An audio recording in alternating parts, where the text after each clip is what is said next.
तो दोस्तों आज की इस वीडियो में हम बात करने जा रहे हैं हॉक नाम की इस मूवी के बारे में, जिसे हॉक नाम से भी जाना जा रहा है। ये नेटफ्लिक्स पर OTT प्लेटफॉर्म पर हमें देखने को मिलने वाली है। इसकी रिलीजिंग डेट मैं आपको बताऊँ तो 25 अप्रैल 2025 आने वाली है। तो पूरी जानकारी मैं इस वीडियो में आपको बताने वाला हूँ, उसके pre production, releasing, casting, fact, detail update के बारे में। तो वीडियो को एंड तक देखिएगा ताकि आप तक पूरी इन्फॉर्मेशन पहुँच सके। आगे मैं इसके बारे में थोड़ी डिटेल आपको और बताता हूँ।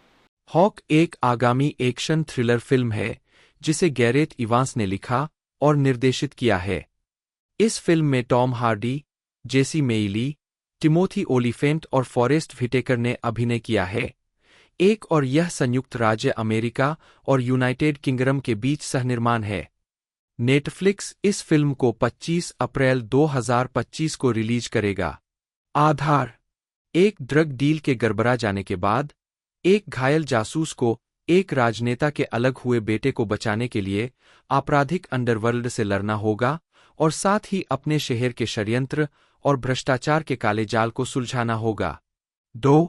गालना: टॉम हार्डी वॉकर के रूप में, जेसी मेइली एली के रूप में, Timothy Oliphant Vincent, forest Whittaker Lawrence Beaumont, Justin Cornwell Charlie के रूप में, क्वेलिन सेपुल्वेडा मिया के रूप में, लुइस गुज़मान राउल, मिशेल वॉटरसन हत्यारे के रूप में, सनी पेंग चिंग के रूप में, जिम सीजर वेस, जेलिया मेंडेस जोन्स जॉनी के रूप में, यो यान यान त्सुई की मां के रूप में, Richard Harrington Jake, Serhat Metin Cottage के रूप में, Richard Pepper, Tony Parker, Megan Lockhurst, John Scott Clark. उत्पादन: 19 फरवरी 2021 को यह घोषणा की गई कि द रेड के गैरेथ इवांस को नेटफ्लिक्स के साथ अपने विशेष सौदे के तहत लिखी गई पटकथा से फिल्म का निर्देशन करने के लिए जोड़ा गया था। इवांस को सेवर्न स्क्रीन के लिए टॉम हार्डी और एड टेल्फेन के साथ साथ XYZ फिल्म्स के आराम तरजाकियन के साथ फिल्म के निर्माता के रूप में भी घोषित किया गया था। 2. प्रारंभिक घोषणा के साथ ही हार्डी को मुख्य भूमिका में लिया गया था। 2. अगले महीने फॉरेस्ट व्हिटेकर को कलाकारों में जोड़ा गया। 3 जून 2021 में टिमोथी ओलेयो, जस्टिन कॉर्नवेल, जेसी मेइली और येओ यान यान मुख्य कलाकारों में शामिल हुए। साथ ही क्वेलिन सेपुल्वेडा, लुइस गुज़मैन, सनी पेंग और मिशेल वॉटरसन सहायक भूमिकाओं में रहे। 4. फिल्म की मुख्य फोटोग्राफी 8 जुलाई 2021 को कार्डिफ, वेल्स में शुरू हुई, जहां मुख्य रूप से उत्पादन हुआ। यह फिल्म वेल्स में निर्मित अब तक की सबसे बड़ी फिल्मों में से एक है और इसने फिल्म निर्माताओं के लिए एक स्थायी विरासत छोड़ी। 5. एक हार्डी को जुलाई और अगस्त 2021 में क्रमशः साउथ वेल्स के बेरी आइलैंड प्लेजर पार्क और स्वांसी के ब्रैंगविन हॉल के बाहर देखा गया था। 6. 7. 8 22 अक्टूबर 2021 को फिल्मांकन आधिकारिक रूप से समाप्त हो गया। 9. निर्देशक गैरेथ इवांस के अनुसार फिल्म को फिर से शूट करने की आवश्यकता थी, जो शेड्यूलिंग मुद्दों और SAG-AFTRA हड़ताल के कारण विलंबित हो गई। 10-20 जुलाई 2024 को इवांस ने अपने इंस्टाग्राम पर पोस्ट किया कि 2 सप्ताह के रीशूट समाप्त हो गए थे और अब वे Q1 2025 रिलीज का लक्ष्य बना रहे हैं। 11. मुक्त करना: हॉक 25 अप्रैल 2025 को नेटफ्लिक्स पर रिलीज होने वाला है। गैरेथ ह्यू इवांस, जन्म 1979 या 1980, एक वेल्श फिल्म निर्देशक, पटकथा लेखक, संपादक और एक्शन कोरियोग्राफर है। उन्हें इंडोनेशियाई एक्शन क्राइम फिल्मों मेरेंटो 2009, द रेड 2011 और द रेड 2 2014 के लिए जाना जाता है और इन फिल्मों के माध्यम से इंडोनेशियाई मार्शल आर्ट पेंकेक सिलाट को विश्व सिनेमा में लाने के लिए जाना जाता है। 2. उन्हें मैट फ्लेनरी के साथ स्काई अटलांटिक बटा AMC action crime drama television series gangs of London 2020 वर्तमान के सहनिर्माण, सहलेखन, सहनिर्देशन और कार्यकारी निर्माता के लिए भी जाना जाता है, जो इसी नाम के 2006 के वीडियो गेम पर आधारित है। प्रारंभिक जीवन: इवांस का जन्म और पालन पोषण हिरवाउन, साइनोन वैली में हुआ था। 1. उन्होंने ग्लैमरगन विश्वविद्यालय, अब साउथ वेल्स विश्वविद्यालय, से पटकथा लेखन में एमए किया। 3-4 आजीविका। फुटस्टेप्स नामक एक छोटे बजट की फिल्म का निर्देशन करने के बाद इवांस को इंडोनेशियाई मार्शल आर्ट पेनकेक सिलाट के बारे में एक वृत्तचित्र के लिए एक स्वतंत्र निर्देशक के रूप में काम पर रखा गया था। 2. वह इससे मोहित हो गए और इंडोनेशियाई मार्शल कलाकार इको उवैस की खोज की, जो एक फोन कंपनी के लिए डिलीवरी मैन के रूप में काम कर रहे थे। इवांस ने उवैस को अपनी 2009 की फिल्म मेरेंटो में कास्ट किया। उद्धरण वांछित, उन्होंने एक बड़ी एक्शन फिल्म का निर्माण करने की योजना बनाई, लेकिन उत्पादन बजट को कम कर दिया और द रेड 2011 नामक एक एक्शन फिल्म बनाई। द रेड की सफलता के बाद बड़ी एक्शन फिल्म अंततः इसके सीक्वल द रेड 2 बेरंडल 2014 का आधार बन गई। 5-6 2016 के अंत में इवांस ने अपनी अगली फिल्म एपोस्टल पर काम करना शुरू किया, जिसमें डैन स्टीवंस मुख्य भूमिका में है। यह फिल्म नेटफ्लिक्स द्वारा 12 अक्टूबर 2018 को रिलीज की गई थी। अक्टूबर 2017 में द रैप ने बताया कि इवांस ने डेथस्ट्रोक सोलो फिल्म के लिए अपना विचार पेश किया है और लेखन और निर्देशन के लिए शुरुआती बातचीत कर रहे हैं। इवांस ने जस्टिस लीग डार्क फिल्म का निर्देशन करने से भी मना कर दिया। 7 हालांकि अप्रैल 2020 में इवांस ने कहा कि फिल्म में देरी हो गई है और वह अब इस परियोजना से सक्रिय रूप से जुड़े नहीं है। 8 फरवरी 2021 में यह बताया गया कि इवांस ने नेटफ्लिक्स के लिए फिल्मों का निर्माण और निर्देशन करने के लिए एक विशेष सौदे पर हस्ताक्षर किए हैं। 9 उस सौदे के तहत उनकी पहली फिल्म है वॉक थी, जिसमें टॉम हार्डी और फॉरेस्ट व्हिटेकर ने अभिनय किया था, जिसे 2021 में फिल्माया गया था। शेड्यूलिंग रीशूट और SAG-AFTRA हड़ताल के कारण कई देरी के बाद 10 फिल्म को अंततः 25 अप्रैल 2025 की रिलीज की तारीख दी गई। व्यक्तिगत जीवन।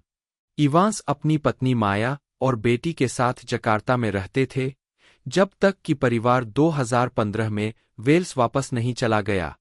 1-11-12 फिल्मोग्राफी। लघु फिल्म। वर्ष, शीर्षक, निदेशक, लेखक, निर्माता, संपादक, नोट्स। 2003 समुराई मोनोगाटारी हा हा हा हा। 2013 सुरक्षित ठिकाना हा हा नहीं हावी HS 2 का खंड, टिमो तजाहजंतो के साथ सहनिर्देशित। 2016 पूर्व दृश्य कार्रवाई हा हा हा हा छायाकार भी। Feature film. वर्ष, शीर्षक, निदेशक, लेखक, निर्माता, संपादक, नोट्स। 2006 नक्शेकदम हा हा हा हा भूमिका, पोर्न डेन वीडियोग्राफर। 2009 मेरेंटो हा हा नहीं हा। 2011 छापा हा हा, कार्यकारिणी हा, एक्शन कोरियोग्राफर भी। 2014 छापा 2 हा हा नहीं हा। 2018 प्रेरित हा हा हा हा, इसके अलावा एक्शन डिजाइन टीम। जेसिका मेइली, जन्म 27 अगस्त 1995, एक अंग्रेजी अभिनेत्री है। वह a Netflix sports series shadow and bone 2021 से 2023 में मुख्य किरदार और नायिका अलीना स्टारकोव के रूप में अपनी अभिनीत भूमिका के लिए जानी जाती है। प्रारंभिक जीवन और शिक्षा। ली का जन्म ब्राइटन, ईस्ट ससेक्स में एक अंग्रेज मां और एक चीनी पिता के घर हुआ था, जिनका पालन पोषण हांगकांग में हुआ था। वह रेड हिल, सरे में पली बड़ी और उसका एक बड़ा भाई है। 2-3-4-5 ली ने 2010 से 2012 तक रीगेट कॉलेज में पढ़ाई की और ससेक्स विश्वविद्यालय में फ्रेंच और स्पेनिश का अध्ययन शुरू किया, लेकिन अंततः पढ़ाई छोड़ दी। 6-7-8 लगभग 2 वर्षों तक ली ने माध्यमिक विद्यालय में विशेष जरूरतों वाले बच्चों के लिए एक शिक्षण सहायक के रूप में काम किया। 7 ली 2015 में नेशनल यूथ थिएटर में शामिल हुई और 2016 से 2017 तक आइडेंटिटी स्कूल ऑफ एक्टिंग में अंशकालिक प्रशिक्षण लिया। 9-10 आजीविका। ली ने फरवरी 2019 में नोएल कायर थिएटर में ऑल अबाउट ईव में क्लाउडिया कैसवेल की भूमिका निभाते हुए अपना पेशेवर स्टेज डेब्यू किया, जिसका निर्देशन और मंच के लिए इवो वैन होवे ने गिलियन एंडरसन और लिली जेम्स के साथ रूपांतरित किया।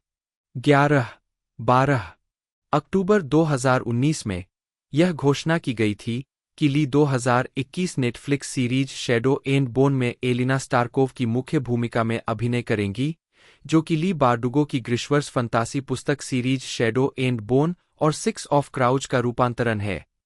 13-14 ली को शुरू में एलिना स्टारकोव के चरित्र के लिए ऑडिशन देने में हिचकिचाहट थी, जिसकी जातीयता को शो के लिए सफेद से मिश्रित नस्ल में बदल दिया गया था, इस बात की चिंताओं का हवाला देते हुए कि क्या यह बदलाव विविधता कोटे के कारण किया जा रहा था। 15-7 हालांकि ऑडिशन प्रक्रिया के दौरान ली ने देखा कि स्टारकोव की जातीयता में परिवर्तन सिर्फ एक विविधता बॉक्स टिकर नहीं था और दुनिया के निर्माण में मदद करने और उसके चरित्र को बनाने में मदद करने के लिए कुछ था। 2 ली एडगर राइट की 2021 की film last night in Soho में लारा चुंग के रूप में दिखाई देती है। 16-17 व्यक्तिगत जीवन। ली वह, उसकी और वे, उनकी सर्वनाम का उपयोग करती है और लिंग गैरानुरूपता के रूप में पहचान करती है। 1 ली को वयस्क होने पर ADHD का निदान किया गया था। 7-18 ली ने स्क्रीन पर सकारात्मक पूर्वी एशियाई और द्विजातीय प्रतिनिधित्व की कमी के साथ बड़े होने पर बात की है। 3-19 उनकी दोहरी विरासत पर उनका संघर्ष तब और बढ़ गया जब उन्होंने ऑडिशन देना शुरू किया, जहां उन्होंने देखा कि मिश्रित नस्ल की भूमिकाएं कभी-कभी पूरी तरह से पूर्वी एशियाई या श्वेत अभिनेताओं को मिल जाती थीं। 2 अप्रैल 2021 के एक साक्षात्कार में ली ने मीडिया में पूर्वी एशियाई लोगों के सूक्ष्म चित्रण के महत्व पर जोर दिया। 15 फिल्मोग्राफी। पतली परत। वर्ष शीर्षक भूमिका नोट्स। 2018-7 में वे धूम्रपान करते हैं गुलाब शॉर्टफ्लिक्स। 2019 सभी पूर्व संध्या के बारे में Claudia Caswell national theatre live.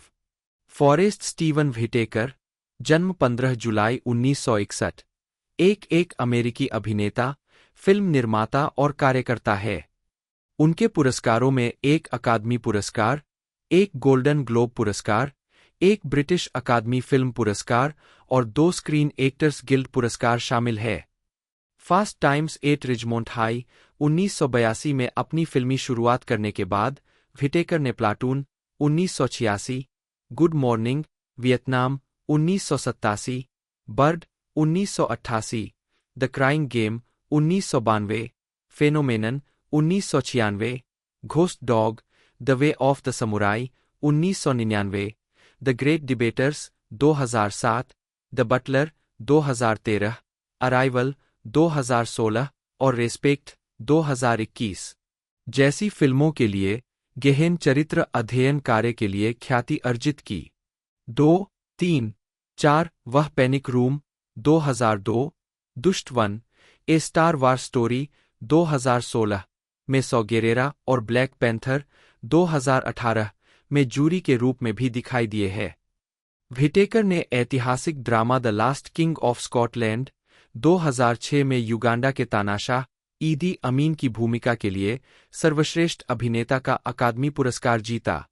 Whittaker ने टेलीविजन फिल्म स्ट्रैप्ड 1993 से निर्देशन में पदार्पण किया और waiting to exhale 1995, hope floats 1998 और फर्स्ट डॉटर 2004 फिल्मों का निर्देशन किया। 2019 से उन्होंने Epix crime drama series godfather of Harlem में बम्पी जॉनसन के रूप में अभिनय किया है। उन्होंने यूजीन ओनील के ह्यूगी 2016 के पुनरुद्धार में अपना ब्रॉडवे डेब्यू किया। अपने अभिनय करियर के अलावा व्हिटेकर अपने मानवीय कार्यों और सक्रियता के लिए भी जाने जाते हैं। 2011 में उन्हें यूनेस्को सद्भावना राजदूत के रूप में शामिल किया गया। बाद में शांति और सुलह के लिए विशेष दूत के रूप में पदोन्नति मिली और व्हिटेकर शांति और विकास पहल WPDI के CEO है, जो एक गैरलाभकारी आउटरीच कार्यक्रम है। 5. प्रारंभिक जीवन और शिक्षा। फॉरेस्ट स्टीवन व्हिटेकर का जन्म 15 जुलाई 1961 को लॉन्गव्यू, टेक्सास में हुआ था। 6 वे लॉरा फ्रांसिस नीस्मिथ के बेटे हैं, जो एक विशेष शिक्षा शिक्षिका है, और फॉरेस्ट ई व्हिटेकर जूनियर एक बीमा विक्रेता है। 7. 8. एक DNA परीक्षण से पता चला है कि उनकी मां अकन वंश की थीं, जबकि उनके पिता इग्बो वंश के थे। 9. जब व्हिटेकर प्राथमिक विद्यालय में थे, तब उनका परिवार कार्सन, कैलिफोर्निया चला गया। 10. उनके 2 छोटे भाई और एक बड़ी बहन है। अभिनेता के रूप में उनकी पहली भूमिका डायलन थॉमस के नाटक अंडर मिल्कवुड में मुख्य भूमिका थी। 10. व्हिटेकर ने पैलिसेड्स हाई स्कूल में भाग लिया, जहां उन्होंने फुटबॉल टीम में खेला और गाना बजाने वालों में गाया। 1979 में स्नातक किया। उन्होंने एक फुटबॉल छात्रवृत्ति पर California state polytechnic university, Pomona में प्रवेश लिया। 11. लेकिन पीठ की चोट ने उन्हें संगीत गायन में अपना प्रमुख बदलने के लिए मजबूर कर दिया। उन्होंने 1980 में कैल पॉली चैम्बर सिंगर्स के साथ इंग्लैंड का दौरा किया। कैल पॉली में रहते हुए उन्होंने कुछ समय के लिए अपने प्रमुख को नाटक में बदल दिया। बाद में उन्होंने एक टेनर के रूप में ओपेरा का अध्ययन करने के लिए दक्षिणी कैलिफोर्निया विश्वविद्यालय में थॉर्नटन स्कूल ऑफ म्यूजिक में स्थानांतरित कर दिया, और बाद में उन्हें विश्वविद्यालय के ड्रामा कंजर्वेटरी में स्वीकार कर लिया गया। 8. उन्होंने 1982 में अभिनय में BFA के साथ USC से स्नातक। 13. वह 2004 में न्यूयॉर्क यूनिवर्सिटी के गैलाटिन स्कूल ऑफ इंडिविजुअलाइज्ड स्टडी में the core of conflict studies in peace and reconciliation में डिग्री हासिल कर रहे थे। 14. आजीविका। 1982 से 1987 प्रमुखता की ओर वृद्धि। माइकल जेलनिकर, क्लिंट ईस्टवुड, सोंद्रा लोके और फॉरेस्ट व्हिटेकर 1988 के कान फिल्म समारोह में फिल्म बर्ड का प्रचार करते हुए। व्हिटेकर का जाने-माने फिल्म निर्देशकों और अभिनेताओं के साथ काम करने का लंबा इतिहास रहा है। अपने पहले ऑन स्क्रीन प्रदर्शन में उन्होंने कैमरून क्रो की आने वाली उम्र के किशोरों की पूर्वव्यापी फिल्म Fast Times at Ridgemont High के 1982 के फिल्म संस्करण में एक हाई स्कूल फुटबॉल खिलाड़ी की सहायक भूमिका निभाई थी। 8. 1986 में वह मार्टिन स्कॉर्सेसे की sports drama the colour of money और ओलिवर स्टोन की वियतनाम युद्ध ड्रामा फिल्म प्लाटून में दिखाई दिए। अगले वर्ष उन्होंने रॉबिन विलियम्स के साथ कॉमेडी गुड मॉर्निंग वियतनाम में सहाभिनय किया। 1980 के दशक की शुरुआत में कई फिल्में पूरी करने के बाद व्हिटेकर को कई टेलीविजन शो में अतिरिक्त भूमिकाएं मिलीं। डिफरेंट स्ट्रोक सीरीज में उन्होंने 1985 के एपिसोड बुली फॉर अर्नोल्ड में एक बदमाश की भूमिका निभाई। 15. उसी वर्ष व्हिटेकर ने अमेजिंग स्टोरीज के एपिसोड गैदर ये एकॉर्न्स में एक कॉमिक बुक सेल्समैन की भूमिका भी निभाई। 16. वह 1985 और 1986 में नॉर्थ एंड साउथ के पहले और दूसरे भाग में दिखाई दिए। 1990 के दशक के दौरान व्हिटेकर ने मुख्य रूप से केबल के लिए बनी फिल्मों में भूमिकाएं निभाई, जो HBO पर प्रसारित हुई, जिनमें criminal justice, the enemy within और विटनेस प्रोटेक्शन शामिल है। 1988 से 2006 सफलता और प्रशंसा। 1988 में व्हिटेकर फिल्म ब्लडस्पोर्ट में दिखाई दिए और क्लिंट ईस्टवुड की बर्ड में jazz alto saxophonist Charlie Bird Parker के रूप में उनकी पहली मुख्य भूमिका थी। खुद को इस भूमिका के लिए तैयार करने के लिए व्हिटेकर ने सैक्सोफोन की शिक्षा ली और खुद को एक मचान पर केवल एक बिस्तर, सोफे और एक ऑल्टो सैक्सोफोन के साथ अलग कर लिया। 2.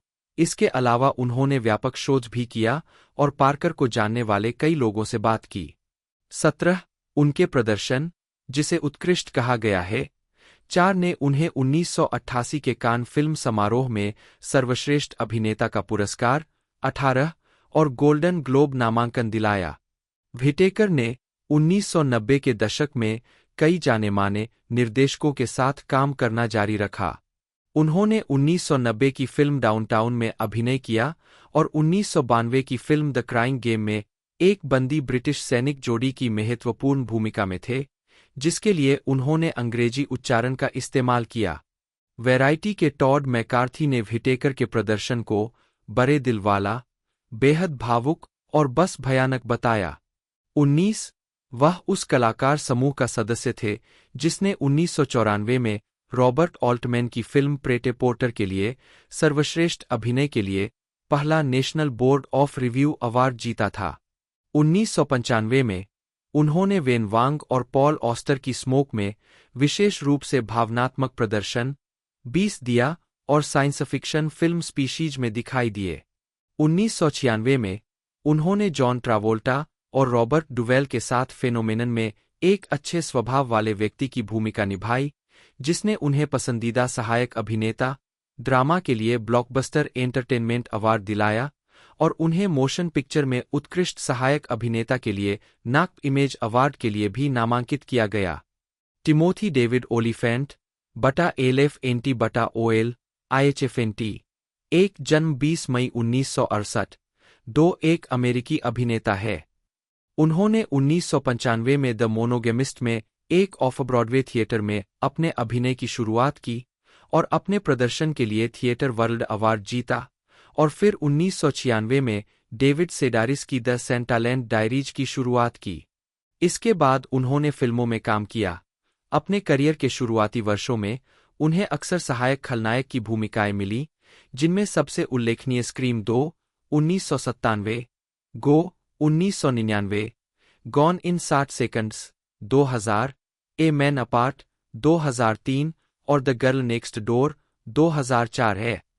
वह HBO के वेस्टर्न डेडवुड 2004 से 2006 में शेरिफ सेठ बुलॉक की भूमिका निभाकर व्यापक दर्शकों के ध्यान में आए।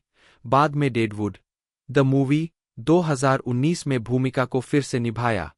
उन्होंने catch and release 2006, hitman 2007, a perfect gateway 2009 और द क्रेजीज 2010 जैसी फिल्मों में मुख्य भूमिकाएं निभाई और उन्होंने लाइव फ्री और डाई हार्ड 2007 में मुख्य प्रतिपक्षी थॉमस गैब्रियल की भूमिका निभाई। ओलिफेंट एफेक्स लीगल थ्रिलर डैमेज 2009 के सीजन 2 में एक आवर्ती अतिथि कलाकार थे। 2010 से 2015 तक ओलेयो ने एफेक्स के आधुनिक समय के केंटकी दक्षिणी गॉथिक जस्टिफाइड में deputy US marshal Raylan Givens के रूप में अभिनय किया, एक प्रदर्शन जिसके लिए उन्हें 2011 में एक ड्रामा सीरीज में उत्कृष्ट लीड अभिनेता के लिए प्राइम टाइम एमी पुरस्कार के लिए नामांकित किया गया था। जस्टिफाइड के अंत के बाद से ओलेयो ने mother's day 2016, Snowden 2016, once upon a time in Hollywood 2019 और एम्स्टर्डम 2022 जैसी फिल्मों में अभिनय किया है। उन्होंने the office 2010, the Mindy project 2013 और द ग्राइंडर 2015 से 2016 सहित कई टेलीविजन सिटकॉम में उल्लेखनीय अतिथि भूमिका निभाई है, जिसके लिए उन्होंने क्रिटिक्स चॉइस अवार्ड जीता। 2020 में उन्होंने NBC पुरस्कार विजेता शो द गुड प्लेस में अपने जस्टिफाइड चरित्र की पैरोडी करते हुए एक संक्षिप्त कैमियो में खुद की भूमिका निभाई।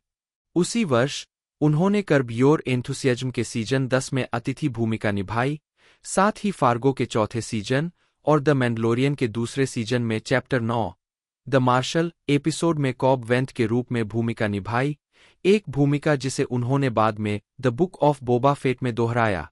प्रारंभिक जीवन। ओलिफेंट का जन्म होनोलुलु, हवाई में हुआ था, लेकिन 2 साल की उम्र में वे मोडेस्टो, कैलिफोर्निया चले गए। 3 उनके माता-पिता कैथरीन नी गिदोन और जॉन वर्नोन बेवन ओलिफेंट है, जिन्होंने गैलो वाइनरी में उत्पादन के उपाध्यक्ष के रूप में काम किया। 4, 5, 6, 7, 8 उनका एक बड़ा भाई एंड्रयू और एक छोटा भाई मैथ्यू है। 9 जब वह किशोर थे तब उनके माता-पिता का तलाक हो गया, दोनों ने दोबारा शादी की। 10, 11, 12 वह अंग्रेजी, जर्मन, स्कॉटिश, डच, आयरिश और एक आठवें रूस यहूदी वंश का है। 13, 14 ओलिफेंट न्यूयॉर्क के वेंडरबिल्ट परिवार के वंशज है। उनके पैतृक चौथे परदादा परिवार के कुलपति कॉर्नेलियस वेंडरबिल्ट थे। 15 उपनाम ओलिफेंट स्कॉटिश मूल का है।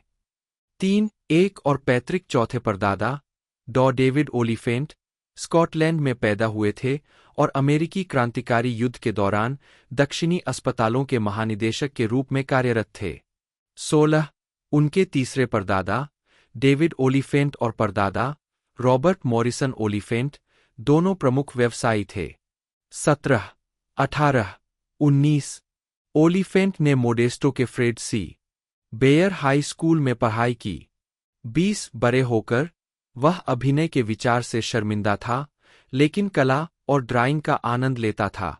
21, 22 उन्होंने बचपन में प्रतिस्पर्धात्मक रूप से तैराकी की और 1986 के नेशनल्स में 200 मीटर व्यक्तिगत मेले में फाइनलिस्ट रहे।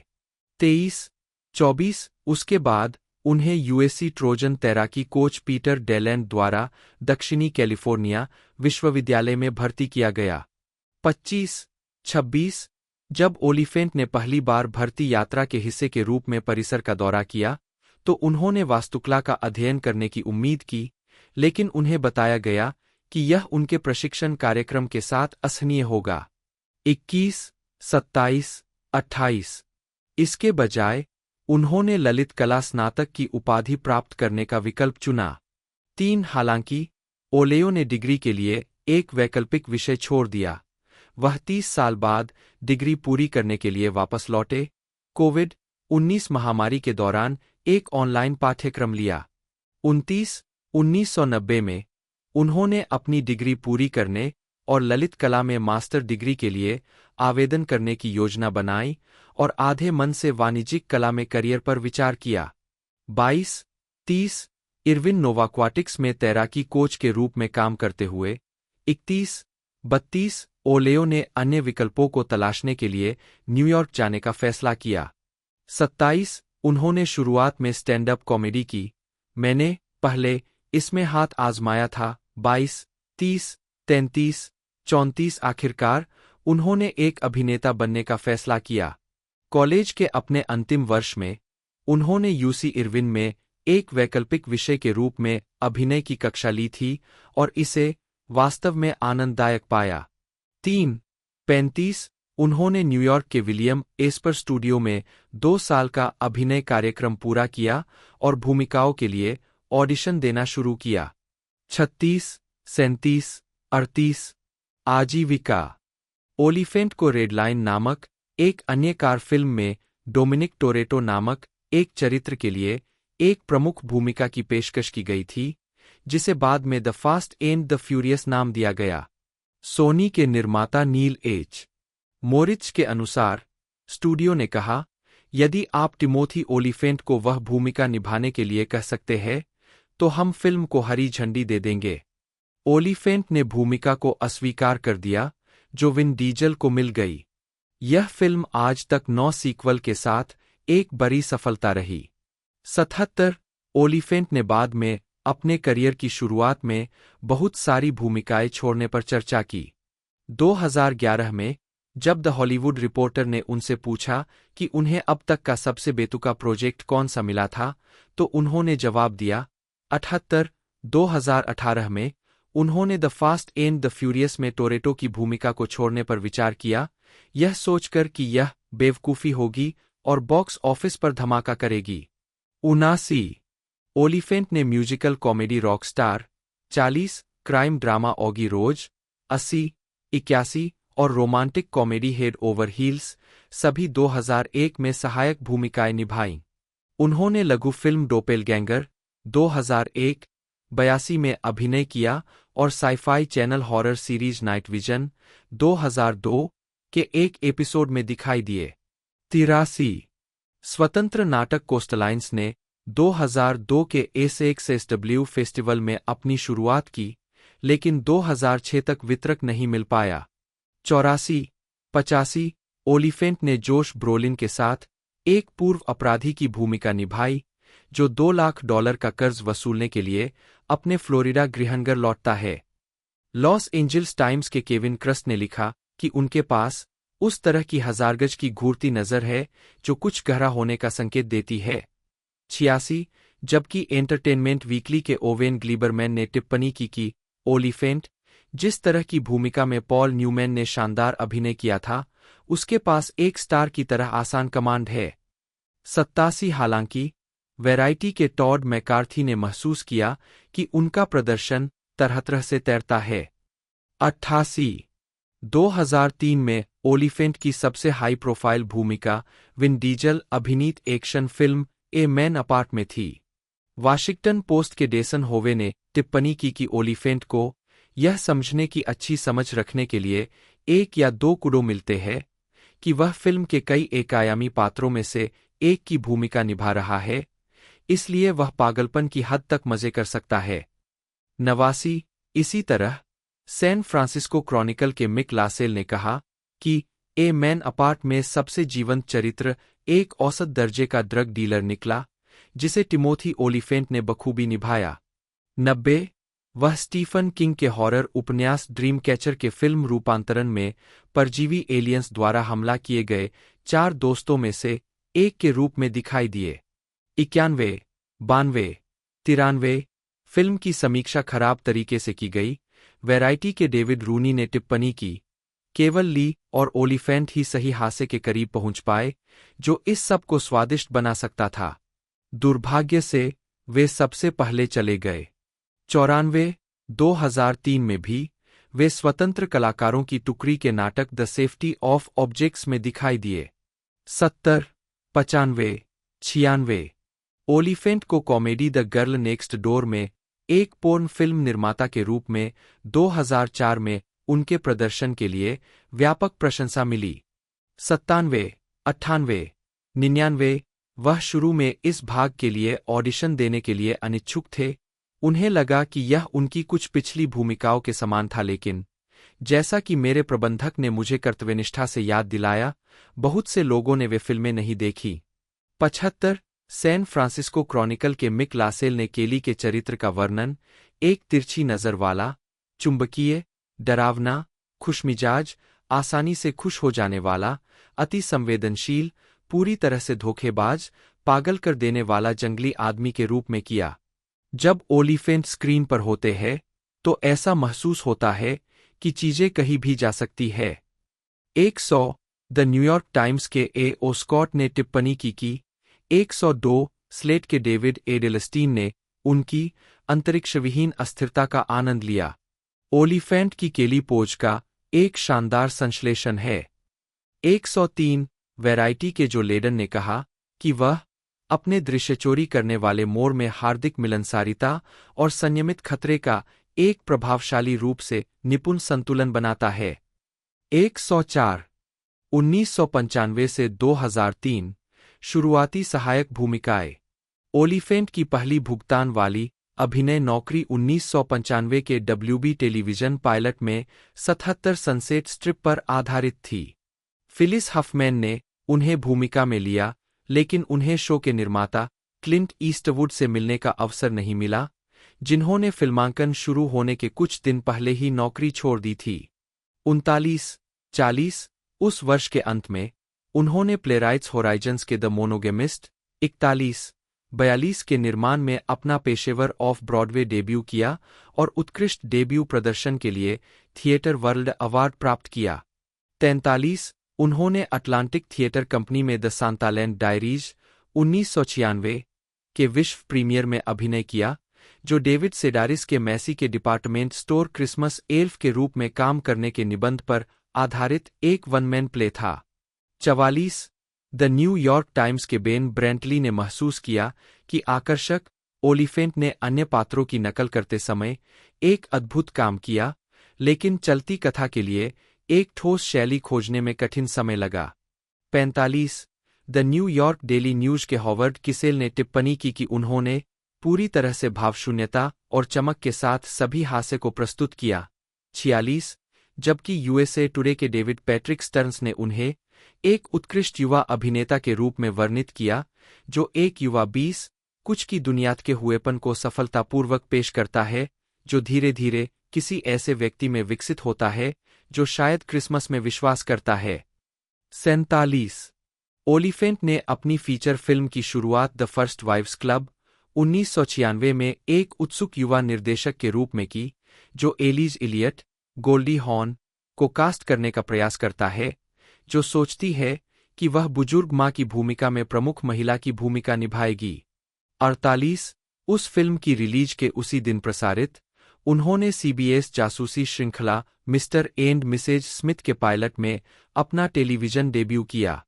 49 1997 में ओलिफेंट ने ABC police drama high incident 51 के 3 एपिसोड में ऑफिसर ब्रेट फेरारे के रूप में अतिथि भूमिका निभाई और प्लंज में सहायक भूमिका निभाने के लिए न्यूयॉर्क के प्लेराइट्स होराइजन्स में लौट आए।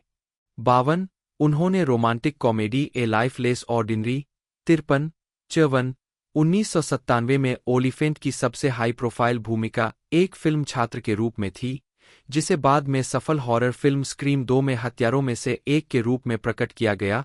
हिटफिक्स के क्रिस एगर्टसन के अनुसार भूमिका में एक हद तक जंगली स्वभाव लाया गया। 55 56 बाद में उन्होंने भूमिका को एक उपहार के रूप में वर्णित किया। उस समय मेरे रिज्यूमे में लगभग कुछ भी नहीं था। मुझे यकीन है कि इसमें से कुछ बनाया गया था। 56 ओलिफेंट 1998 में एचबीओ के sitcom sex and the city के एक एपिसोड में अतिथि भूमिका के लिए टेलीविजन पर लौटे, जिसमें उन्होंने कैरी ब्रैडशॉ की प्रेमिका की भूमिका निभाई। सारा जेसिका पार्कर ने बाद में कहा कि valley of the 20 something guys episode श्रृंखला में उनका पसंदीदा था। 57 उस वर्ष भी उन्होंने एचबीओ की युद्ध फिल्म व्हेन ट्रम्पेट्स फेड 58 और स्वतंत्र कलाकारों की टुकड़ी के नाटक 1999 में सहायक भूमिकाएं निभाई थीं। 59 60 1999 में 2 कम देखी गई फिल्में रिलीज हुई। Drama advice from A caterpillar, जिसमें ओलिफेंट ने सिंथिया निक्सन के चरित्र की उभयलिंगी प्रेमिका की भूमिका निभाई। 61 62 और ऑफबीट कलाकारों की टुकड़ी की कॉमेडी नो वैकेंसी, जिसमें उन्होंने क्रिस्टीना रिक्की के साथ अभिनय किया। 63 8 37 64 द न्यूयॉर्क टाइम्स की जेनेट मसलिन ने कहा कि यह भूमिका अनोखी शैली के साथ निभाई गई थी। 65 66 जबकि वैरायटी के टॉड मैकार्थी ने इसे कुशलतापूर्वक उकेरा गया प्रदर्शन बताया। 67 उन्हें फंतासी फिल्म प्रैक्टिकल मैजिक में अभिनय करने के लिए तैयार किया गया था, लेकिन उनकी जगह एडन क्विन को ले लिया गया। 69 गो में ओलिफेंट के प्रदर्शन के बाद फिल्म के निर्माता मिकी लिडेल ने उन्हें अपने अगले project the broken hearts club 2000 में अपनी पसंद के हिस्से की पेशकश की, जो वेस्ट हॉलीवुड में रहने वाले समलैंगिक दोस्तों के एक समूह के बारे में एक रोमांटिक कॉमेडी थी। 70 71 72 द विलेज वॉयस के डेनिस लिम ने टिप्पणी की कि उनका प्रमुख प्रदर्शन फिल्म की अपेक्षा बेहतर था। ओलिफेंट इतना करिश्माई है कि उसकी सबसे खराब लाइनें भी लोगों को पसंद नहीं आती। 73 हालांकि सैन फ्रांसिस्को क्रॉनिकल के मिक लासेल को लगा कि उन्होंने यह भूमिका एक सीधे सादे अभिनेता की तरह निभाई है।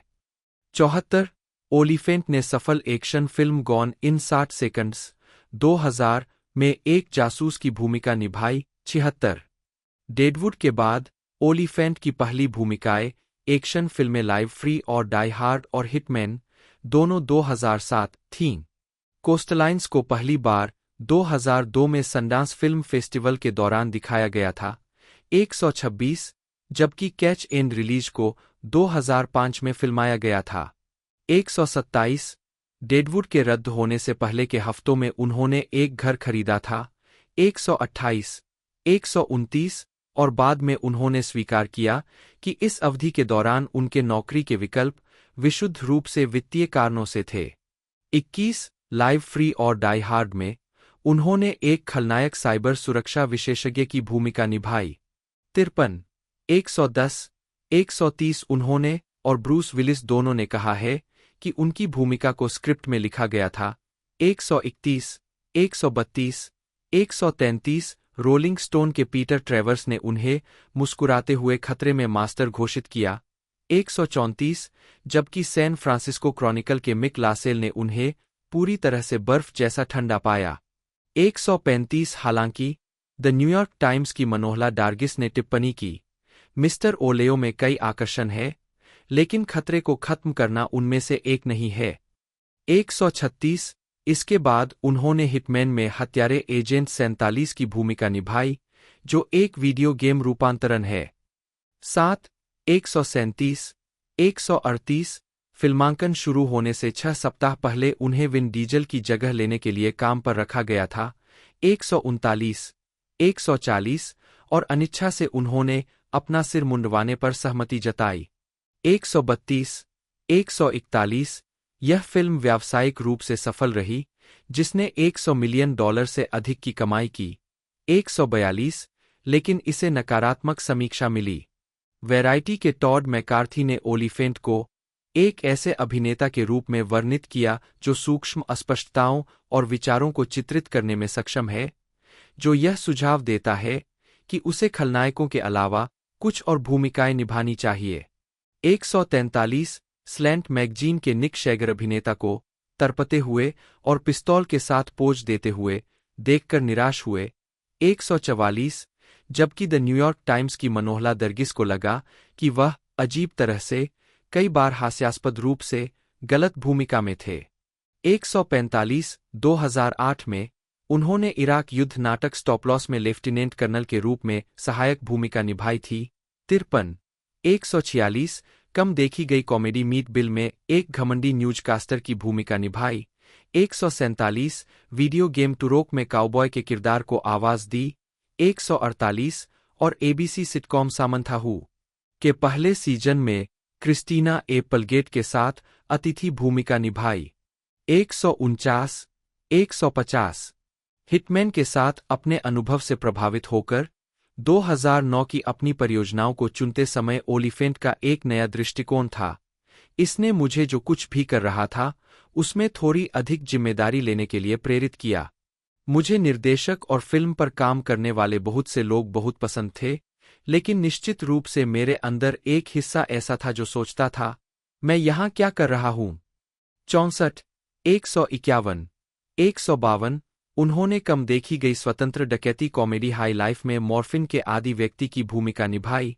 153, 154, 155, वैरायटी के डेरेक एली ने उनके शानदार प्रदर्शन की प्रशंसा की। 156, 157, उन्होंने थ्रिलर ए परफेक्ट गेटवे में हवाई में साथी छुट्टियों मनाने वालों के संभावित सीरियल किलर की भूमिका निभाई थी। द न्यूयॉर्क टाइम्स की मनोहला डार्गिस ने दुर्भाग्य से कम रोजगार वाले अभिनेता के प्रदर्शन का आनंद लिया। 158, उन्हें खुशहाल आत्मविश्वासी पाया। 159, जबकि एंटरटेनमेंट वीकली की लिसा श्वार्ज़बाम ने कहा कि उनके पास माचो उन्माद को प्रसारित करने में बहुत अच्छा समय है। 160, उन्हें सर्वश्रेष्ठ सहायक अभिनेता के लिए टोरंटो फिल्म क्रिटिक्स एसोसिएशन पुरस्कार के लिए नामित किया गया था। 161, वह standing on ceremony the gay marriage plays में प्रदर्शित होने के लिए एक रात के लिए मंच पर लौटे, जिससे मानवाधिकार अभियान को लाभ हुआ। 162, 163, इसके अलावा 2009 में वह एफएक्स कानूनी थ्रिलर डैमेज के 11 एपिसोड में रोज बायर्न के चरित्र के लिए एक नैतिक रूप से अस्पष्ट प्रेम रुचि के रूप में दिखाई दिए। 164, 165, बायर्न ने बाद में कहा कि वह उनके पसंदीदा डैमेज अतिथि कलाकार थे। 166, 167, 113, 117, 2010 में उन्होंने हॉरर फिल्म द क्रेजीज में टाउन शेरिफ के रूप में अभिनय किया। 151, 168, द गार्डियन के पीटर ब्रैडशॉ टिमोथी ओलिफेंट की स्क्रीन पर शानदार उपस्थिति से प्रभावित थे। वह दुर्जेय अभिनेता जो अपनी क्षमता से मेल खाने वाली मुख्य भूमिका का हकदार है। 169, हॉलीवुड रिपोर्टर के माइकल रेचफेन ने उन्हें विश्वसनीय पाया। 170, जबकि यूएसए टुडे स्मार्ट, स्थिर और सहानुभूतिपूर्ण प्रदर्शन का आनंद लिया। 171, वह स्वतंत्र कॉमेडी इलेक्ट्रा लक्स 2010 में भी दिखाई दिए। 172, 173 2010 से 2015 न्यायोचित और हास्यपूर्ण प्रदर्शन। ओलिफेंट ने एफएक्स की आधुनिक समय की वेस्टर्न सीरीज जस्टिफाइड में deputy US marshal Raylan Givens के रूप में अभिनय किया, जिसे मियामी में एक अपराधी की जस्टिफाइड लेकिन संदिग्ध त्वरित शूटिंग के बाद अपने मूल पूर्वी केंटकी में फिर से नियुक्त किया जाता है। वहां वह अपने बचपन के कई डाकू लोगों से मिलता है, जिसमें उसके पिता और बॉयड क्राउडर शामिल है, जिनके साथ उसने किशोरावस्था में कोयला खोदा था। 174 ओलिफेंट शुरू में चरित्र की सहजता और आकर्षण और पुराने जमाने केपन की ओर आकर्षित हुए थे। 152 लेकिन उन्होंने कहा है कि वह उसे अच्छा आदमी नहीं मानते। 64 174 175 176 रेयान गिवेंस का चरित्र उपन्यासकार एल्मोर लियोनार्ड द्वारा बनाया गया था। लियोनार्ड जस्टिफाइड के कार्यकारी निर्माता थे और ओलिफेंट के मित्र थे। 177 178 179 उनका अंतिम उपन्यास रेयान 2012 टेलीविजन शो से प्रेरित था। 2015 के एक साक्षात्कार में ओलिफेंट ने अपने फिल्मी करियर के शुरुआती दौर और मुख्य भूमिकाएं न मिलने पर विचार किया, जो संभवतः बड़ी प्रसिद्धि की ओर ले जा सकती थीं। मुझे शुरू से ही बेहतरीन अवसर मिले और साथ ही मैं या तो उन चीजों को पाने में विफल रहा जो चीजों को हास्यास्पद रूप से तेजी से आगे बढ़ा सकती थीं। मैंने बहुत सारे अवसरों को छोड़ दिया और अंत में अगली फिल्म में सहायक भूमिका निभाई, और फिर मैं खुद से सोचता, मैं क्या कर रहा हूं? मैंने ऐसा क्यों किया? लेकिन कभी कभी मुझे लगता है कि मैं कुछ चीजों से बच गया, क्योंकि मैं लंबे समय तक काम करने में सक्षम रहा हूं और मुझे किसी भी तरह की प्रसिद्धि की समस्या से नहीं जूझना पड़ा। 105 2004 से 2009 डेडवुड और प्रमुख फिल्म भूमिकाएं। ओलिफेंट व्यापक दर्शकों के ध्यान में तब आए जब उन्हें एचबीओ के प्रशंसित वेस्टर्न डेडवुड में शेरिफ सेट बुलॉक के रूप में लिया गया, जो 2004 से 2006 तक 3 सीजन के लिए प्रसारित हुआ। 75 जबकि उन्हें पहले वल्चर के मैट जोलर सेज के शब्दों में एक बातूनी, जैक निकोलसन शैली वाले मजेदार बुरे लड़के के रूप में टाइपकास्ट किया गया था। 106 107 डेडवुड ने उन्हें एक धर्मी, चिंतनशील कानूनविद की भूमिका निभाने का अवसर दिया। 108 109 110 111 शो के निर्माता डेविड मिल्च ने कास्टिंग चॉइस के बारे में कहा, बुलॉक की ईमानदारी लोगों के साथ मध्ययुगीन व्यवहार करने का एक विकल्प है। आप टिम में भी वही आग और संभावना देख सकते हैं, यहां तक कि उनके सबसे मिलनसार रूप में भी। मुझे यकीन नहीं है कि किस कवि ने शब्दों के लिए बहुत गहरे विचारों के बारे में बात की थी, लेकिन वह उस विचार को जीवंत कर देता है। टिम एक ऐसा व्यक्ति है जो खुद को आसानी से नहीं जाने देता। 64 112 113 जबकि बुलक को शुरू में डेडवुड के नायक के रूप में पेश किया गया था, द एवी क्लब की एमिली वेंडरवेफ ने उल्लेख किया कि अल स्वेरेंजेन का चरित्र शो पर हावी हो गया। यह टिमोथी ओलिफेंट को कमतर आंकना नहीं है। वह एक अच्छे अभिनेता है और बुलक का उनका चित्रण अक्सर बहुत बहुत अच्छा होता है। बुलक निस्संदेह अभी भी शो के सबसे महत्वपूर्ण पात्रों में से एक है, लेकिन वाइल्ड वेस्ट लॉमैन का चरित्र, चाहे वह उस लॉमैन के चित्रण में कितना भी संशोधनवादी क्यों न हो, जो हर समय मुश्किल से नियंत्रण में लगता था, बस एक स्पष्ट रूप से संशोधनवादी पश्चिमी में उतना करने के लिए नहीं था कि कैसे अराजकता सभ्यता का रास्ता देती है। 114 स्लेट के मैट फीनी ने बुलक को संक्षिप्त, जंगली, गर्म स्वभाव वाला और थोड़ा घमंडी बताया और कहा कि चरित्र इतना नहीं निभाया गया जितना कि ओलिफेंट ने मूर्त रूप दिया। 115 हिटफिक्स के एलन सेपिनवॉल ने उनके प्रदर्शन को उग्र और प्रभावशाली पाया। 116 जबकि द न्यूयॉर्क टाइम्स के जेरेमी एग्नर ने कहा कि उन्होंने विस्फोटक, सूक्ष्म प्रदर्शन की क्षमता दिखाई जो पहले की भूमिकाओं से बमुश्किल ही पता चलती थी। 64 कलाकारों को ड्रामा सीरीज में एक समूह द्वारा उत्कृष्ट प्रदर्शन के लिए 2006 स्क्रीन एक्टर्स गिल्ड अवार्ड के लिए नामांकित किया गया था। 53 सालों बाद ओलिफेंट ने टिप्पणी की कि डेडवुड ने, जब से हमने इसे पूरा किया है, तब से मेरे लिए लगभग उतना ही किया है जितना इसे शुरू होने के समय किया था। मैं इससे प्रेरणा लेता हूँ, इससे कुछ चुराता हूँ। मैं अब अपने काम में बहुत बेहतर हूँ क्योंकि इसे करते समय मैंने बहुत कुछ सीखा है। डेविड मिल्च सबसे महान लेखकों, कहानीकारों, निर्देशकों, रचनात्मक शक्तियों में से एक है जिनके साथ मैं कभी रहा हूँ। 117 वह अपने प्रदर्शन के बारे में कुछ हद तक आलोचनात्मक रहे हैं। सच कहूँ तो शो मेरे प्रदर्शन से बहुत बेहतर है। इयान एक छोटे बच्चे की तरह था, प्रोप्स के साथ खेल रहा था और भाषा के साथ खेल रहा था, और उसने कभी भी इस सब में मजा करने की भावना नहीं खोई। मैं उसी स्तर पर काम नहीं कर रहा था। 118 119 इसके अलावा 2006 में उन्होंने NBC comedy my name is earl के एक एपिसोड में अतिथि भूमिका निभाई। 120 2007 में ओलिफेंट ने romantic comedy catch and release में अभिनय किया। वह सहकलाकार जेनिफर गार्नर को न्यूयॉर्क में संघर्षरत अभिनेताओं के दिनों से जानते थे और रोमांटिक लीड निभाने के अवसर के लिए उत्साहित थे। 753 121 वैरायटी के लिए लोवेनस्टीन को लगा कि ओलिफेंट का स्पष्ट रूप से उज्ज्वल भविष्य है। 122 जबकि वाशिंगटन पोस्ट के डेसन थॉमसन ने उन्हें यहाँ का सबसे मजबूत कलाकार बताया, लेकिन वे पूरी तरह से गलत जगह पर थे। एक सम्मानीय अभिनेता एक धन्यवादहीन, दिखावटी भूमिका में फंस गया। 123 एवी क्लब के स्कॉट टोबियास ने टिप्पणी की। 124 इसी तरह सैलून की स्टेफनी जाचरेक ने उन्हें यहाँ प्रभावी पाया क्योंकि वे थोड़े तीखे और खतरनाक लगते हैं। वे आपके सामान्य प्यारे रोमांटिक लीड नहीं है। 125 2015 वर्तमान सांता क्लैरिटा डाइट, डेडवुड और जस्टिफाइड की वापसी।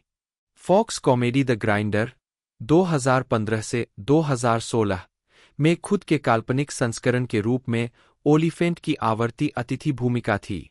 उनके प्रदर्शन को सकारात्मक आलोचनात्मक नोटिस मिले। 220 221 222 223 यूएसए टुडे के रॉबर्ट बियांको ने इसे एमीयोग्य प्रदर्शन घोषित किया। 224 इस भूमिका ने उन्हें कॉमेडी सीरीज में सर्वश्रेष्ठ अतिथि कलाकार के लिए क्रिटिक्स चॉइस टेलीविजन अवार्ड दिलाया।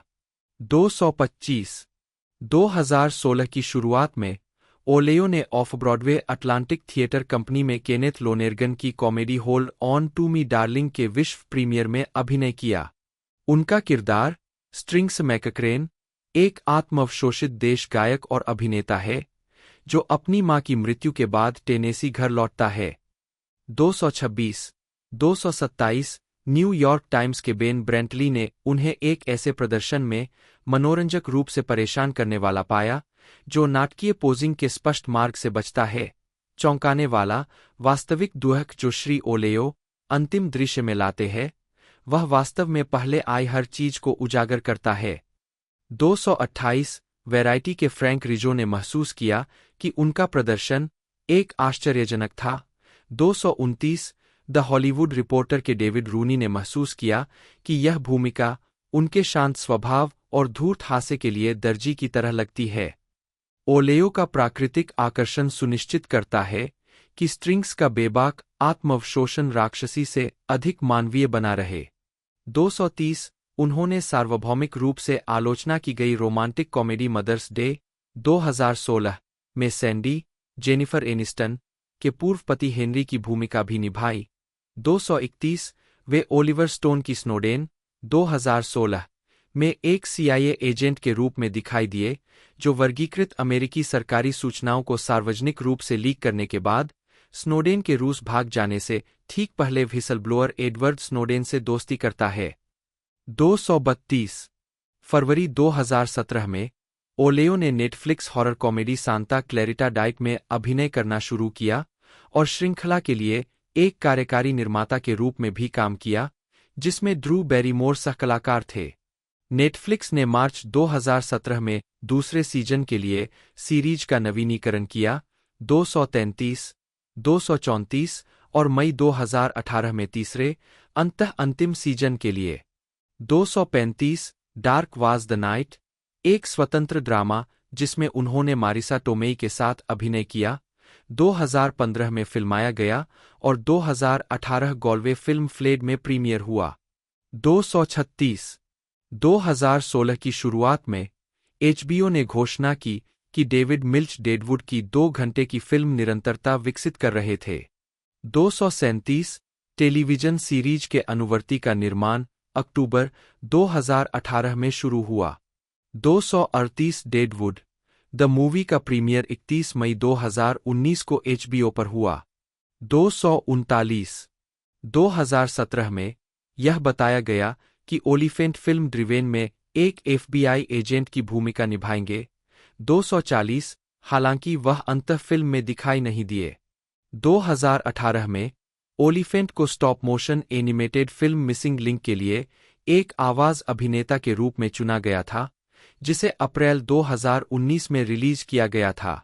241 वह क्वेंटिन टारनटिनो की अर्धऐतिहासिक फिल्म Once upon a time in Hollywood के लिए बड़े कलाकारों की टुकड़ी का भी हिस्सा थे, जिसे जुलाई 2019 में रिलीज किया गया था।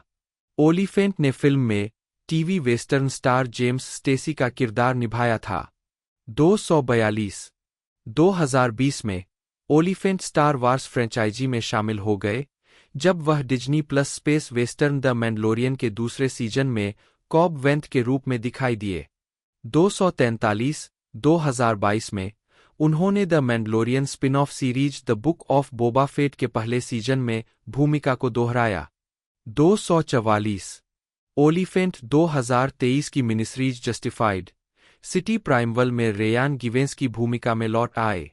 245 28 नवंबर को डेडलाइन हॉलीवुड ने खुलासा किया कि ओलिफेंट को नोआ हॉले की आगामी एलियन अर्थ में किर्श के रूप में लिया गया है।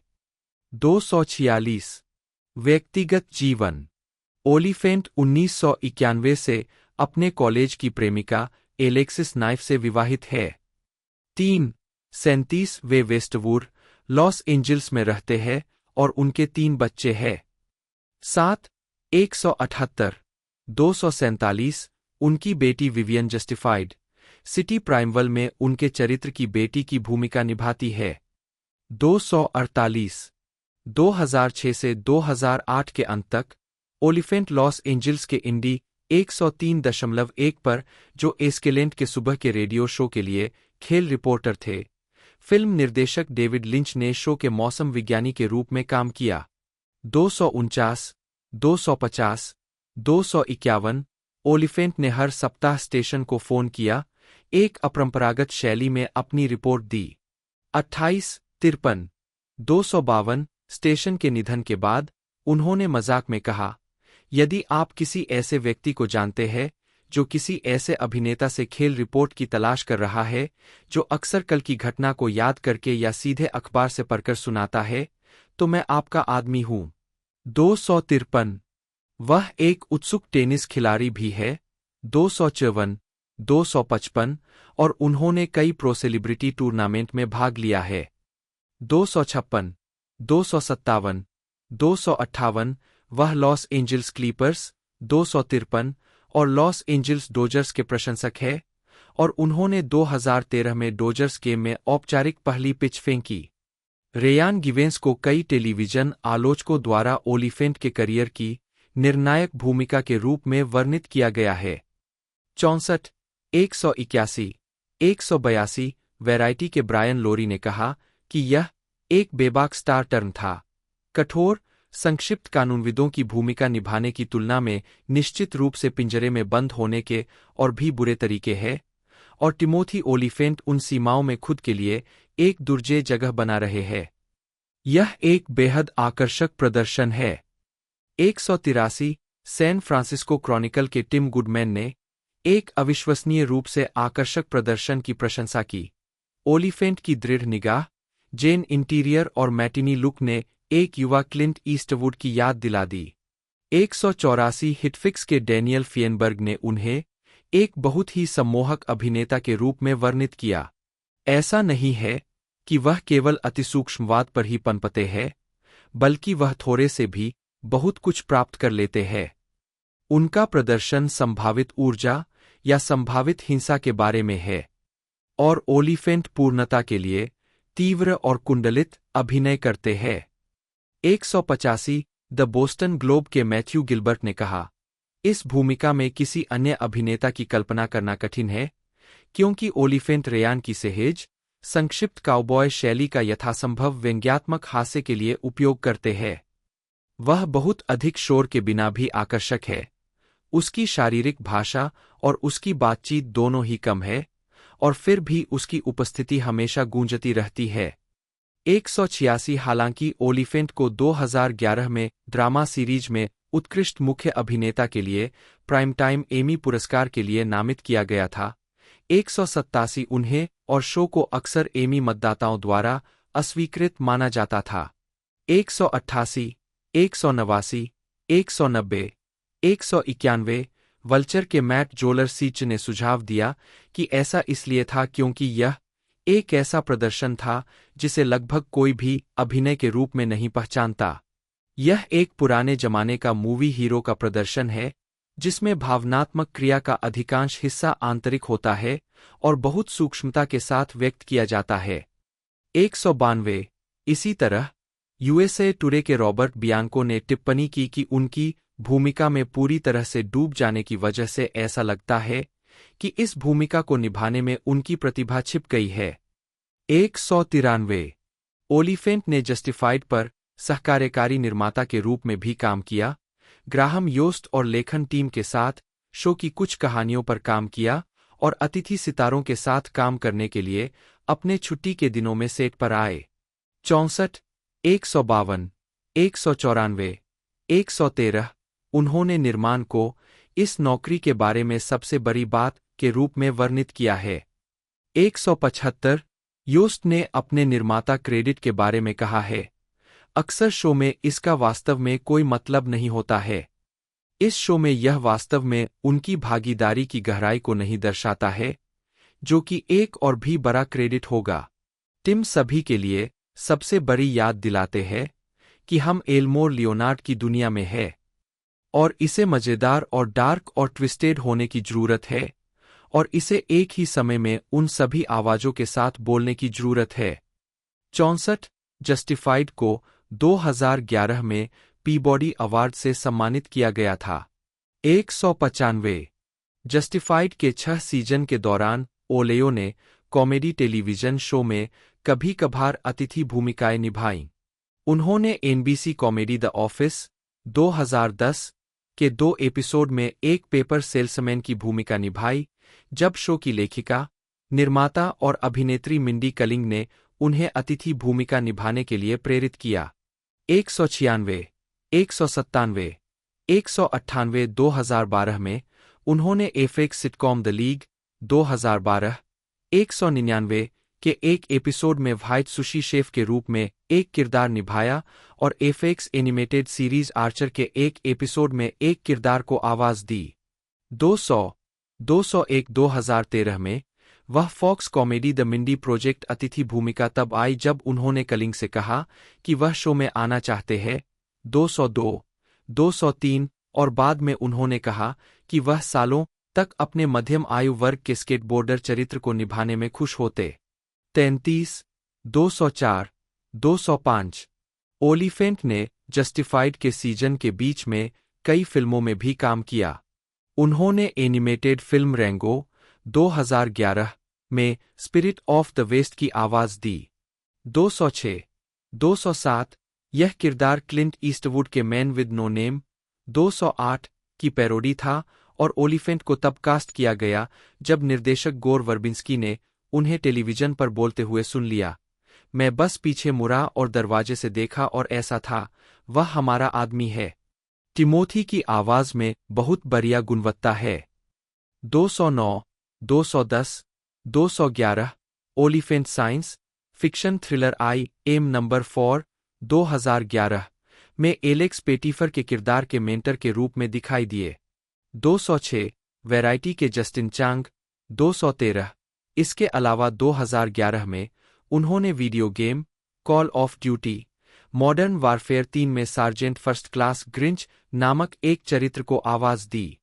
2013 में वह स्वतंत्र कॉमेडी डीलिंग विद इडियट्स में जेफ गार्लिन के पिता के रूप में दिखाई दिए 214, 215 और ब्लैक कॉमेडी राइजिंग एरिजोना 1987 के एक बार के LACMA लाइव रीड में भाग लिया।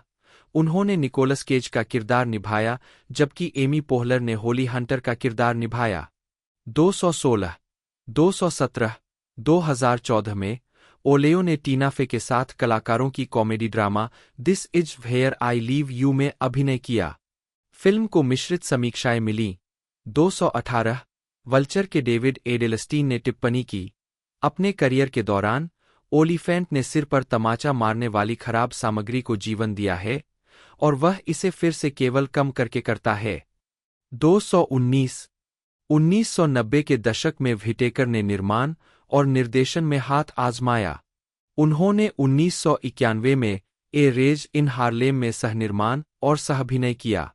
उन्होंने 1993 में HBO के लिए इनर सिटी गनहिंसा स्ट्रैप्ड के बारे में एक गंभीर फिल्म के साथ अपने निर्देशन की शुरुआत की और टोरंटो अंतर्राष्ट्रीय फिल्म महोत्सव में अंतर्राष्ट्रीय आलोचकों का पुरस्कार जीता।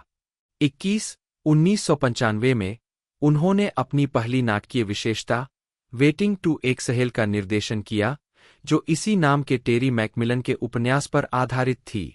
रोजर एबर्ट ने देखा कि फिल्म का लहजा व्हिटेकर की अपनी अभिनय शैली से मिलता जुलता था, नपातुला, शांत, आत्मविश्वासी।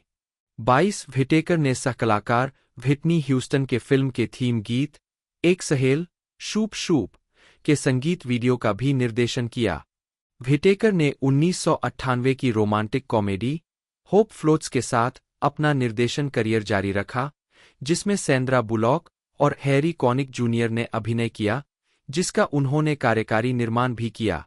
उन्होंने 2004 में रोमांटिक कॉमेडी फर्स्ट डॉटर में केटी होम्स का निर्देशन किया, जबकि वे इस फिल्म के कार्यकारी निर्माता भी थे। उन्होंने इससे पहले 2002 में फोन बूथ में होम्स के साथ सहअभिनय किया था। उन्होंने कई टेलीविजन फिल्मों के कार्यकारी निर्माता के रूप में अनुभव प्राप्त किया, जिनमें सबसे उल्लेखनीय 2002 की एमी पुरस्कार विजेता डोर टू डोर है, जिसमें विलियम एच. मैसी ने अभिनय किया था। व्हिटेकर ने ghost dog, the way of the samurai में एक शांत, कबूतर पालने वाले, बुशिडो का अनुसरण करने वाले, भीड़ के हिट मैन की भूमिका निभाई, जो 1999 में जिम जारमुश द्वारा लिखित और निर्देशित फिल्म थी। कई लोग इसे व्हिटेकर के लिए निर्णायक भूमिका मानते हैं। 4, बर्ट के लिए अपनी तैयारी के समान तरीके से उन्होंने फिर से अपने चरित्र की दुनिया में खुद को डुबो दिया। उन्होंने पूर्वी दर्शन का अध्ययन किया और अपने आंतरिक आध्यात्मिक हिटमैन को निखारने के लिए लंबे समय तक ध्यान किया। 2, जारमुश ने साक्षात्कारकर्ताओं को बताया है कि उन्होंने व्हिटेकर को ध्यान में रखते हुए शीर्षक चरित्र विकसित किया था। फिल्म की न्यूयॉर्क टाइम्स समीक्षा में देखा गया कि मुझे किसी अन्य अभिनेता के बारे में सोचना मुश्किल है जो इतनी गर्मजोशी और मानवता के साथ एक ठंडे खून वाले हत्यारे की भूमिका निभा सके। 24, कई फिल्मी भूमिकाओं में काम करने के बाद वह 2006 में टेलीविजन पर लौटे जब वे एफएक्स के पुलिस धारावाहिक द शील्ड के कलाकारों में शामिल हुए, लेफ्टिनेंट जॉन केवंट के रूप में, जो यह साबित करने के लिए दृढ़ थे कि मुख्य पात्र विक मैके, माइकल चिकलिस, एक गंदा पुलिस वाला है। अपने पिछले चरित्र कार्य के विपरीत, व्हिटेकर ने कहा कि उन्हें भूमिका के लिए केवल दक्षिण मध्य लॉस एंजिल्स में पलेब्रे अपने बचपन के वर्षों को आकर्षित करना था। 4, उन्हें अपने प्रदर्शन के लिए शानदार समीक्षा मिली।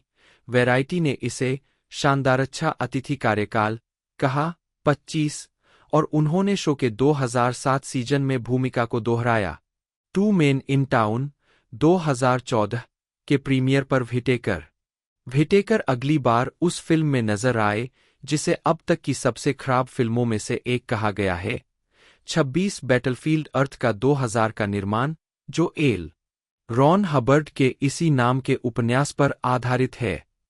फिल्म की व्यापक रूप से एक कुख्यात व्यावसायिक और आलोचनात्मक आपदा के रूप में आलोचना की गई थी।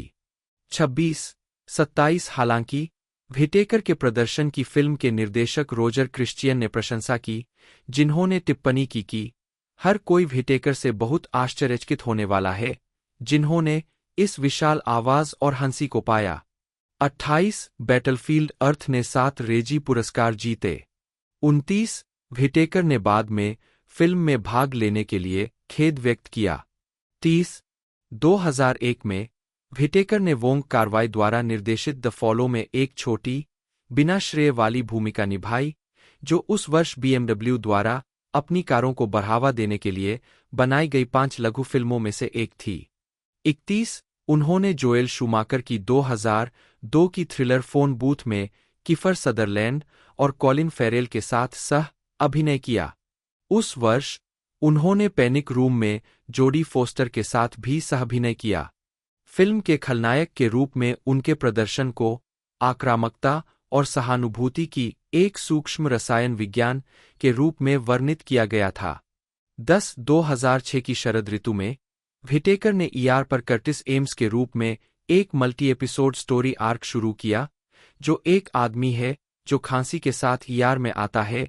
विटेकर को श्रृंखला में उनके प्रदर्शन के लिए प्राइम टाइम एमी पुरस्कार नामांकन मिला। 32 इसके अलावा 2006 में विटेकर टीआई के संगीत video live in the sky में जेमी फॉक्स के साथ दिखाई दिए। तो दोस्तों इसे बनाया है XYZ फिल्म ने और डिस्ट्रीब्यूशन इसका संभाला है नेटफ्लिक्स ने। तो ये नेटफ्लिक्स पर हमें रिलीज़ होते हुए देखने को मिलेगी। हमें 25 अप्रैल 2025 को रिलीज़ होते देखने को मिलने वाली है। जी हाँ दोस्तों, आपको इंतज़ार करना पड़ेगा 25 अप्रैल तक का और आपको ये वहाँ पर देखने को मिल जाएगी। बाकी मैंने पूरी जानकारी इस मूवी के बारे में बता दी है। मिलते हैं दोस्तों अगले वीडियो में, जिसके अंदर हम इसका रिव्यू करेंगे। तो चैनल को सब्सक्राइब करना ना भूलिएगा। मिलते हैं अगले वीडियो में।